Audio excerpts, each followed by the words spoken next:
Hi అండి. సంక్రాంతికి అయితే మా ఆడపడుచు వాళ్ళ ఇంటి దగ్గర పప్పు చెక్కలు చేస్తున్నామండి. ముందుగా అయితే ఆ పిండిని ఒక హాఫ్ అన్ అవర్ ముందు కలిపేసి పక్కన పెట్టుకున్న తర్వాత చేస్తున్నాం అనమాట. ఆ పిండిని అయితే ముద్దలుగా చిన్న చిన్న ముద్దలుగా చేసేస్తున్నాను.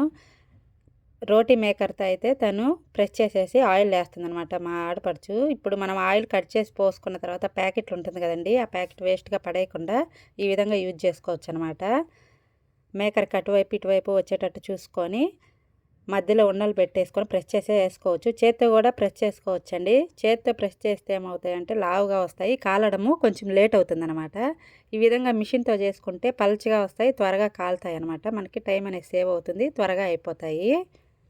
మా సైడ్ అయితే పప్పు చెక్కలని అంటామండి. మీరేమంటారో కామెంట్ అయితే చేయండి. కొన్ని కొన్ని ఏరియాల్లో అప్పడాలు ఉప్పు చెక్కలని కూడా అంటారు.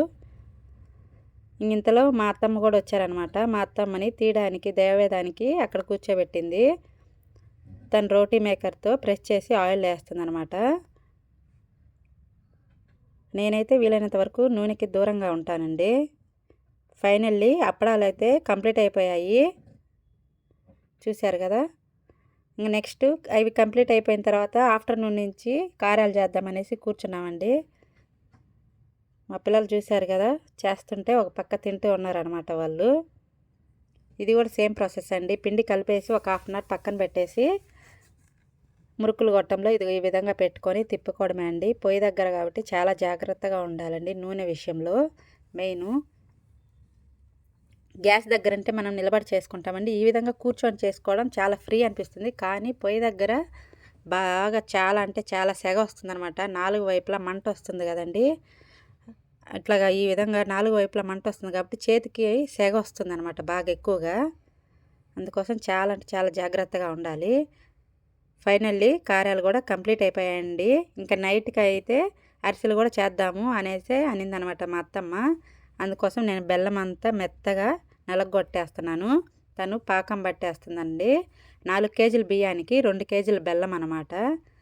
ఇది పాకం అనేది కరెక్ట్గా వస్తే బాగుంటుందంటండి, లేకపోతే విరిగిపోయి అసలు టేస్ట్గా ఉండవంట అరిసెలు. అందుకోసం చేతైన వాళ్ళ చేతే పాకం అనేది పట్టించుకోవాలంట. మా అత్తమ్మ అయితే పాకం పడతారండి. పక్కన వాళ్ళు కూడా చుట్టుపక్కల వాళ్ళు తనని తీసుకెళ్ళి పాకం పట్టించుకుంటారనమాట.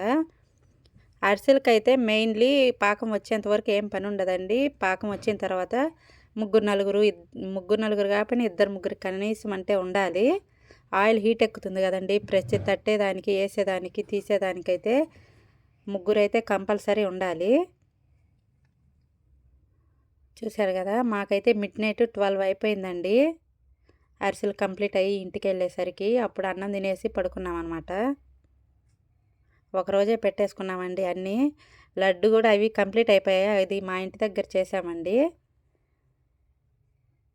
చూశారు కదా, పొయ్యి దగ్గర చేసేటప్పుడు చాలా అంటే చాలా జాగ్రత్తగా ఉండాలండి. స్టార్టింగ్లో నేను అవి కారాలు వచ్చేటప్పుడు నేను ట్రై చేశాను అనమాట. నూనె అంతా చేతుల మీద పడింది. అందుకోసం నేను నూనె దగ్గరికి వెళ్ళాలంటే భయము, కొంచెం దూరంగా అయితే ఉంటాను నేను.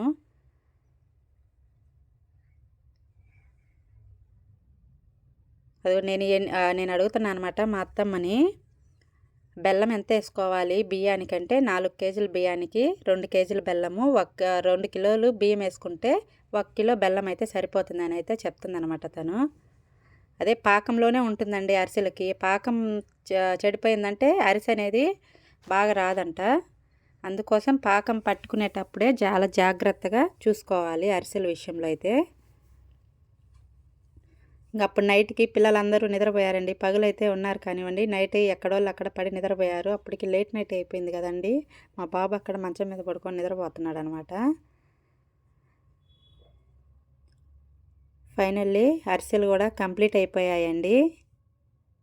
చూశారు కదా, ఈ విధంగా కంప్లీట్ అయిపోయాయి. మీకు ఎలా అనిపించిందో ఈ వీడియో, మీరు మీ ఫ్యామిలీతో కలిసి ఏ విధంగా చేసుకున్నారో నాతో అయితే షేర్ చేసుకోండి కామెంట్ రూపంలో.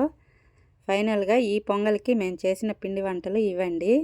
మీకు ఎలా అనిపించిందో కామెంట్ చేయండి. Please subscribe. బాయ్ అండి.